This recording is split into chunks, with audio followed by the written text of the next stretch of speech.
Hey everyone, Suzanne Lewis here. Welcome to our third session of Real Talk, where we're having an opportunity to sit down with some of the people within our real estate world and have sort of a brief one-on-one, very organic conversation with, as I said, people that we work with in the industry. So session 1 and 2 were great. We actually had an opportunity to speak with our mortgage broker and a stager, and we've had some incredible feedback as well. So thank you so much for all the questions and all the feedback. And I know a lot of people were asking questions about, gosh, this is a really, really hard market. I'm looking to buy. Can you tell me a little bit more about what it's like to be, to work with a buyer agent? What is a buyer agent? So today we thought, you know what, we might as well go directly to Lyndsay Moody, who is our team buyer agent specialist, and have a conversation with her and just ask her some basic questions. And hopefully you guys get some information out of this. As always, if you have additional questions, please feel free to reach out. We're going to put all the contact information down at the bottom of this video. So welcome, Lyndsay. Thank you. Thank you so much. I'm so happy to be here. And, you know, like you said, Suzanne, it is a tough market for buyers. So I think any information we can get out there to help is going to be great. Absolutely. Yeah, no, definitely. So let's start at the very, very beginning. What is a buyer agent? Like, tell me a little bit about, I want to buy, I want to sell. I've heard this, I've heard listing agent, I've heard buyer agent. What does that mean? What is a buyer agent? Yeah, so actually not an uncommon question. A buyer agent is very different from a listing agent in so many ways, but basically what a buyer agent will do is work with their buyer client who's looking for a home, a condo, whether it be for personal residence or an investment, and walk you through the whole process from start to finish. So it starts with looking at properties, knowing what they really are looking for in detail in terms of their criteria. They can prep you for the whole process, what paperwork you're going to need to do.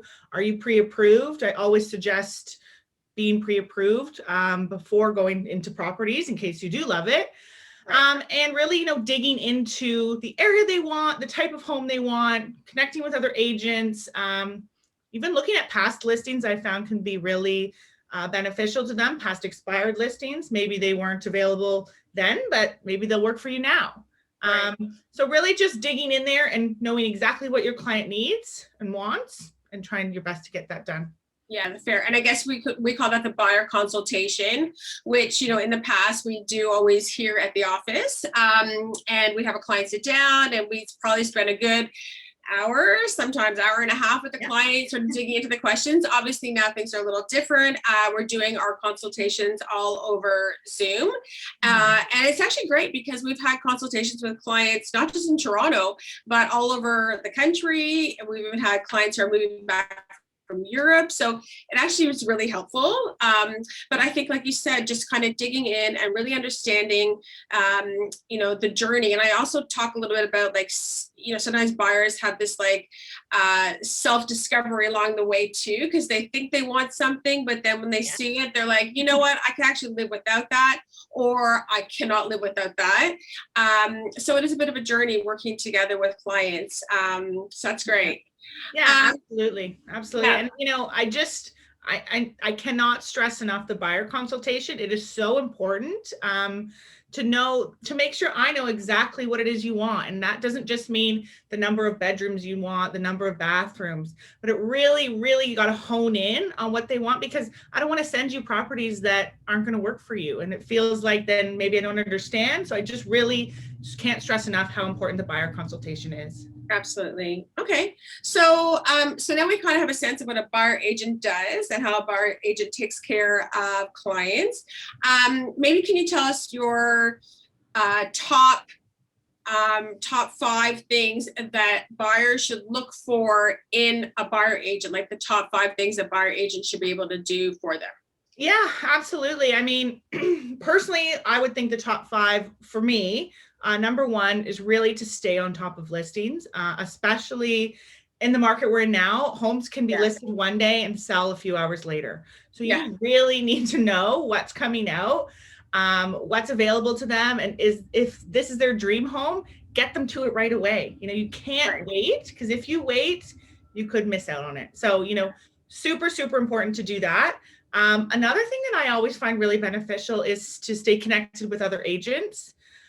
It might seem to some like, oh yeah, of course you connect with other agents, but it's so important to be, on the better side with other agents, because they're going to tell you things that come up. You want to, know what they have that's not even hit the market yet. Right. So really, really important there as well. A buyer agent should also know exactly how to look through a home inspection. Right. Home inspections are really important in terms of, is this a huge red flag? Is this something we see, pretty regularly? And, all those sort of things are very, very important. So can't stress that enough either. Right.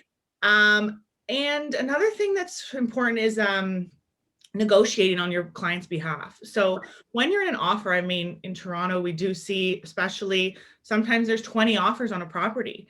So how do you negotiate to get that home for your client at the best price, so you don't just throw in an offer and you're completely, out of the game before it's even begun? Right. You really have to have that negotiating down. And, another big thing, and this again might seem pretty obvious, but you need to know your neighborhoods.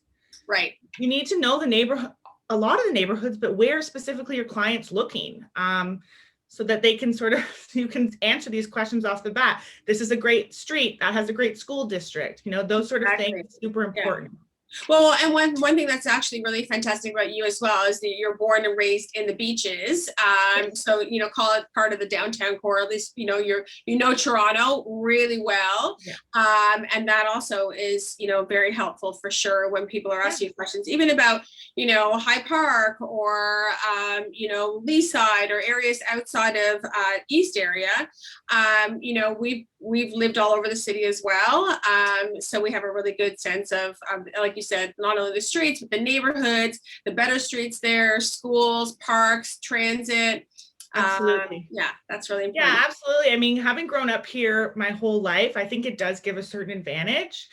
For example, I had a client recently, we were looking in the Beaches, which is where I grew up, and they asked me about an elementary school, and that was the elementary school I went to. So I can personally, advocate for these schools. I can personally advocate for the neighborhood, what's desirable about certain areas. So I think it does make a huge difference for sure. It does. Okay, so another question people will ask all the time is, can I just work with any buyer agent, or should I talk to different ones? Like, what do you say about that?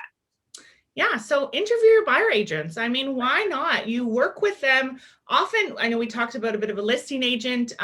You work with your buyer agent often a lot longer than your listing agent, just depending on what the market looks like, what you're sort of looking through. So you want to find an agent that you click with, that you can feel really understands you, and that is, readily available. I don't think a buyer agent should reasonably ever really be out of touch.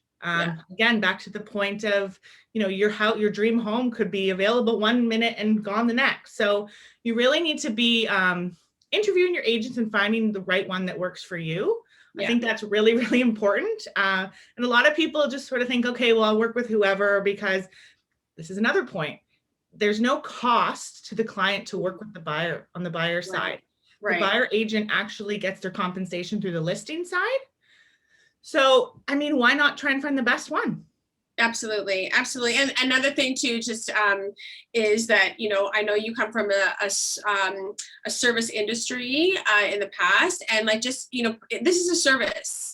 And you should get the best service you can. And absolutely. And to not only service and knowledge and experience, but also, like you said, like having the right fit and the right connection with your clients, because ultimately we're always looking for clients for life. And so, just being able to have all of that together and making the experience to be the best experience they can. And then to refer people obviously to you. Like, you got a lot of referrals as well right now, which is amazing. A lot of referrals. And a buyer agent should also be open to connecting their hopefully potential clients with past clients that they can refer them to. I love when my clients ask me, and I sometimes will just say, here, you want to speak to my past clients? Absolutely. I love that. I think it's great. You can know exactly what I provide, what I bring to the table. And I know my past clients are happy, so I know they're going to say, yes, Lyndsay did this for me. Lyndsay, she knew the area, she knew. So I think that's great. If you're speaking to a buyer agent that doesn't want to let you know about their past clients, that might be a red flag. Yeah, no, absolutely. No, and you got lots of reviews as well. So feel free to check out Lyndsay's reviews too online. Well, this is a great conversation, Lyndsay. Thank you so much for sharing your knowledge. Thank you. Is there anything else you wanted to add? Well, I just wanted to say, feel free to reach out to me personally. No question is too small. I would love to connect and be able to, get more on that personal level. Even again, if you're just looking to ask a question and maybe you're not looking to buy right now, you just never know. So I'd love to hear from you. All right, amazing. Thank you so much, Lyndsay. Thank you so much, everyone, too, for joining us on our third session of Real Talk. All our contact information will be in a link below. And thanks again, Lyndsay. And we'll see you on a Zoom call soon. Yeah, thanks a lot. Bye. Bye.